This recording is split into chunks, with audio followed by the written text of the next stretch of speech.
तो hello and welcome guys. आज की इस वीडियो में हम बात करने वाले हैं नोड क्या होती है, नोड क्लास क्या होती है, वर्चुअल मेथड्स क्या होते हैं। कुछ वर्चुअल मेथड्स देखेंगे बहुत ही इंपॉर्टेंट, जिनके बिना भाई गेम बनाना पॉसिबल ही नहीं है। तो जैसे मैं प्लस वाले आइकन पे क्लिक करता हूँ, अब यहाँ पे आके आप सबसे पहले देखोगे ऊपर ही ऊपर नोड है, और जैसे मैं इसे मिनिमाइज करता हूँ तो यहाँ पे सब कुछ गायब हो जाता है। इसका मतलब सीधा सा ये है कि भाई जितनी भी चीज़ें सबका बाप है नोड, यानी कोई मतलब नोड से ऊपर है नहीं ऑब्जेक्ट के अलावा। वो मैंने पिछले वीडियो में बताया था कि भाई ऑब्जेक्ट से बढ़ाना कोई है नहीं, तो ऑब्जेक्ट से नीचे आता है नोड, और फिर नोड के नीचे सारे आते हैं। इसका मतलब ये है कि नोड के अंदर जितने भी मेथड जितनी भी चीज़ें हैं वो सारे ये सब यूज़ कर सकते हैं, और यही रीज़न है कि इन सब के आगे हम नोड लगाते हैं। तो भाई चलो इसकी डॉक्यूमेंटेशन देखते हैं। मैंने F1 क्लिक किया, फिर यहाँ पे मैं फटाफट नोड लिख देता हूँ, और यहाँ पे आप देखो क्लास नोड, इसका मतलब नोड क्लास की डॉक्यूमेंटेशन है और इसने जो ऑब्जेक्ट को इनहेरिट कर रखा है। इसका मतलब कि ऑब्जेक्ट की सारी चीज़ों को ये यूज़ कर सकता है, और इसकी सारी चीज़ों को जो है बाकी के जितने भी नोड्स है वो सभी यूज़ कर सकते हैं। तो नोड के पास जो है काफ़ी सारी प्रॉपर्टीज़ और मेथड्स होते हैं। यहाँ पे पॉज मोड वगैरह जितनी भी चीज़ें हैं, इनमें से कुछ को तो हम अभी देखेंगे और कुछ को हम नेक्स्ट वाले वीडियोज़ जो आगे आएंगे उनमें देखेंगे। मेथड्स में अगर सबसे इंपॉर्टेंट की बात करूँ तो enter tree, exit tree, ready, physics process और प्रोसेस, ये सारे मेथड्स बहुत ज़्यादा इंपॉर्टेंट होते हैं। इनके बिना गेम बन ही नहीं सकता, और अगर बन भी गया कुछ तो भाई वो गेम नहीं रहेगा। प्रॉपर्टीज में हम सिर्फ दो प्रॉपर्टीज को देखेंगे, एक नेम और एक ओनर, जिसमें से भी ओनर को हम नेक्स्ट वीडियो में कवर करेंगे। यहाँ पे हम सिर्फ नेम देखेंगे। और मेथड्स के अंदर हम सबसे पहले सारे वर्चुअल मेथड्स देखेंगे जो कि बहुत इंपॉर्टेंट होते हैं, enter tree, exit tree, ready, physics, process और प्रोसेस। इससे पहले कि मैं प्रॉपर्टीज और मेथड्स के बारे में बताना शुरू करूँ, आपको ये समझना बहुत जरूरी है कि भाई एक सीन ट्री क्या होता है। वैसे मैं इसके ऊपर एक डिटेल वीडियो लेके आऊंगा जब ये नोड वाला टॉपिक पूरा खत्म हो जाएगा तब। तो आप पहले शॉर्ट में समझ लो कि भाई सीन ट्री होता क्या है। तो सीन ट्री बेसिकली ना, आप जितने भी आप गेम स्टार्ट करते हो, आपके जितने भी नोड्स, सीन्स, स्क्रिप्ट, जितनी भी चीज़ें हैं, ये सारे सीन ट्री के अंदर चलते हैं। यानी कि एक पेड़ जैसा कुछ स्ट्रक्चर होता है जिसके अंदर ये सारे ऐड होते जाते हैं, और फिर जैसे आप अपने प्रोग्राम को क्लोज कर देते हो तो सीन ट्री के अंदर से सारी चीज़ें निकल जाती है। तो चलो प्रैक्टिकली समझना स्टार्ट करते हैं। तो मैं यहाँ पे सबसे पहले एक नोड को ले लेता हूँ। वैसे नोड अकेले का कोई काम होता नहीं है, इसके पास कुछ भी खास होता नहीं है। वैसे इसके पास सिर्फ अपने प्रॉपर्टीज और मेथड्स है जिन्हें हम यूज़ कर सकते हैं। यह अकेला कुछ काम का है नहीं। तो यहाँ पे सबसे पहले मैं इस पर जो एक स्क्रिप्ट अटैच कर देता हूँ, एम्प्टी कर देता हूँ इसे, ताकि वो कचरा सा ना आए। अब जो मैं लिख रहा हूँ उस पर बिल्कुल भी ध्यान मत देना। इस रेडी फंक्शन की बात मैं अभी करूँगा। अब मैंने यहाँ पे सबसे पहले रेडी फंक्शन के अंदर यहाँ पे लिख देता हूँ कि मैं प्रिंट सेल्फ डॉट नेम।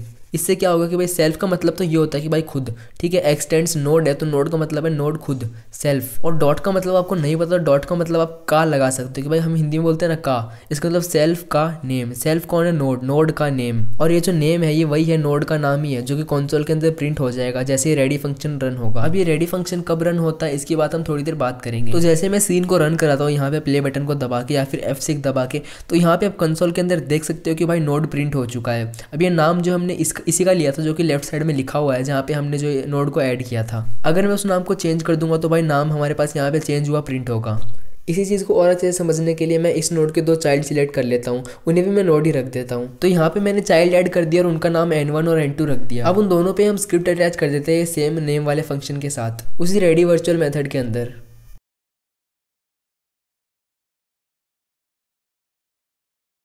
तो मैंने फिलहाल एक पे ऐड कर दिया और अब हम इसे रन करके देखते हैं।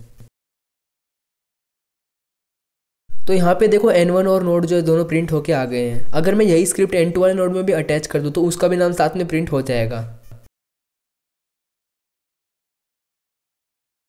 तो मैंने N2 में भी सेम स्क्रिप्ट अटैच कर दी। अब हम बढ़ते हैं मेथड्स की तरफ। सबसे पहले हमारे पास जो मेथड आता है वो है एंटर ट्री, जो कि एक वर्चुअल मेथड है। सबसे पहले आपको ये जानना बहुत ज़रूरी है कि भाई एक वर्चुअल मेथड क्या होता है। देखो जो नॉर्मल फंक्शंस होते हैं वो क्या होते हैं, सबसे पहले हम उन्हें क्रिएट करते हैं, फिर जब हमें उनकी ज़रूरत होती है तब उन्हें रन कराते हैं उनका नाम लेके। लेकिन एक वर्चुअल मेथड ऐसा मेथड होता है जिससे कि सिस्टम रन कराता है।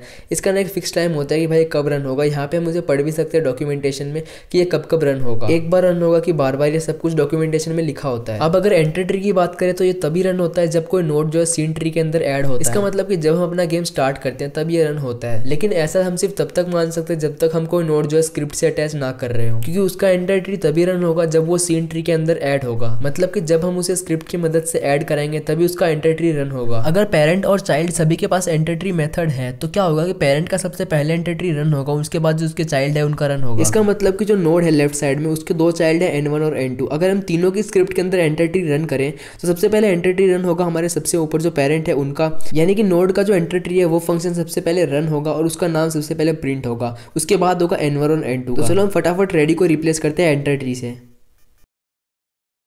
तो मैंने तीनों के अंदर एंटर ट्री ऐड कर दिया, फिर उसके अंदर उनका नाम प्रिंट होने वाला फंक्शन लगा दिया है। तो यहाँ पे जैसे मैं सीन को रन कराता हूँ, सबसे पहले देखो नोड का नाम सबसे ऊपर आएगा, उसके बाद आएगा N1 और N2 का, क्योंकि भाई मैंने जैसा बोला था कि एंटर ट्री का मेथड जो पेरेंट का सबसे पहले होता है, उसके बाद उसके चाइल्ड का होता है। लेकिन वही एंटर ट्री का बिल्कुल उल्टा होता है रेडी फंक्शन, जो कि हम यूज कर चुके हैं। तो एक बार फिर से रेडी फंक्शन को यूज करके देख लेते हैं।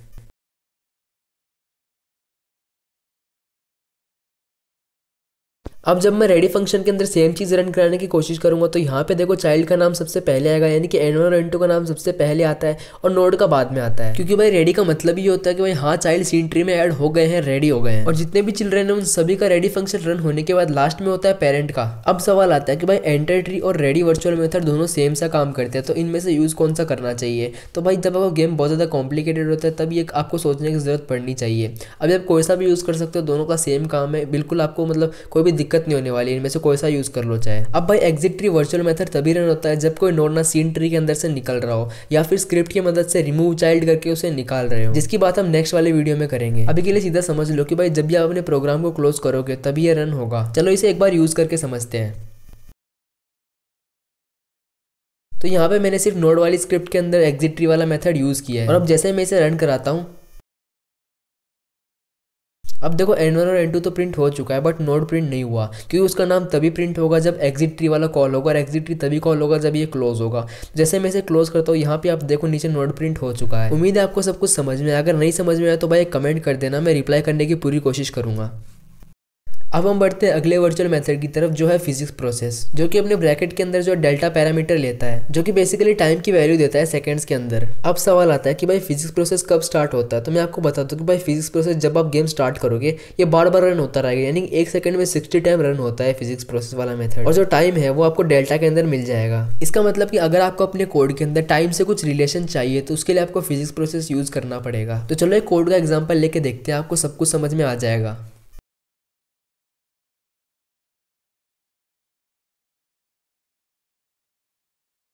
तो भाई यहाँ पे स्क्रिप्ट के अंदर मैंने जो फिजिक्स प्रोसेस वाला फंक्शन यहाँ पे दे दिया है, और यहाँ पे मैंने प्रिंट कर दिया डेल्टा को ही। तो अब यहाँ पे देखो क्या प्रिंट होगा। तो यहाँ पे हम जब कंसोल के अंदर देखते हैं, तो यहाँ पे कांस्टेंट वैल्यू प्रिंट हो रही है बार बार, और ये फंक्शन देखो रन होता जा रहा है, बार बार रन होता जा रहा है। अब ये जो आपको कांस्टेंट वैल्यू दिख रही है 0.016, ये उतना टाइम है जितने में फिजिक्स प्रोसेस बार बार रन हो रहा है। इसका मतलब कि हर इतने सेकंड के बाद फिजिक्स प्रोसेस रन होगा। एक चीज आप यहाँ पे नोटिस करो कि फिजिक्स प्रोसेस रुक नहीं रहा है बिल्कुल भी, ये बार बार रन होता जा रहा है। तो यही इसकी खासियत है। अगर आपको समझ में नहीं आया तो कोई बात नहीं, आने वाले वीडियोस में और डिटेल में जाएंगे तो आपको और अच्छे से समझ में आ जाएगा। प्रोसेस जो सेम फिजिक्स प्रोसेस जैसा काम करता है, बट ना इनमें एक बहुत ही छोटा सा डिफरेंस है, जो कि भाई कई बार जो बहुत बड़ा बन जाता है। जैसे हमने फिजिक्स प्रोसेस के अंदर देखा कि भाई कांस्टेंट वैल्यू प्रिंट हो रही है, भाई प्रोसेस के अंदर एक कांस्टेंट वैल्यू प्रिंट नहीं होगी, कभी थोड़ा ज्यादा कभी थोड़ा कम। तो यहाँ पे जैसे ही मैं प्रोसेस वाले वर्चुअल मेथड को रन कराता हूँ, तो यहाँ पे देखो वैल्यूज बिल्कुल भी कांस्टेंट नहीं है। अगर मैं आपको सीधी सी बात बताऊं तो फिजिक्स प्रोसेस इस चीज़ पे ज़्यादा फोकस करता है कि उसे ना एक सेकंड के अंदर 60 बार रन होना ही है। वहीं प्रोसेस वर्चुअल मेथड इसकी चिंता नहीं करता कि उसे 60 बार रन होना है कि नहीं होना, वो बस इतना चाहता है कि उसे डेल्टा टाइम को ना बार बार रन कराना है फंक्शन। मान लो कि एक 60 लीटर की टंकी है और फिजिक्स प्रोसेस को ना उसके अंदर पानी भरना है, तो वो क्या करेगा कि हर बार ना 1-1 लीटर करके भरेगा, और ऐसे करके ना 60 लीटर हो जाएगा। वहीं अगर प्रोसेस ये काम करेगा तो वो क्या करेगा कि 1 लीटर कॉन्स्टेंट नहीं रहेगा, कभी थोड़ा ज़्यादा कभी थोड़ा कम, और इसकी भी गारंटी नहीं है कि वो परफेक्ट 60 लीटर्स भर दे। हो सकता है कि 61 लीटर भर दे, या फिर हो सकता है कि 60 से भी कम भर दे। फिजिक्स प्रोसेस ये काम एकदम कॉन्स्टेंटली करेगा कॉन्स्टेंट टाइम में। खैर अगर आपको समझ में नहीं आ रहा तो कोई बात नहीं मेरे दोस्त, अगले जो वीडियो आएंगे उनको बस ध्यान से देख लेना, सब कुछ समझ में आ जाएगा। ये तो अभी कुछ नहीं है, तो स्टार्टिंग है, इसीलिए आपको इतना थोड़ा हार्ड लग रहा है। तो बस गाइस ये वाला वीडियो यहीं तक, बाकी की बातें हम नेक्स्ट वीडियो में करेंगे। तब तक के लिए स्टे ट्यून्ड, मैं मिलूंगा अगले वीडियो में। Bye bye.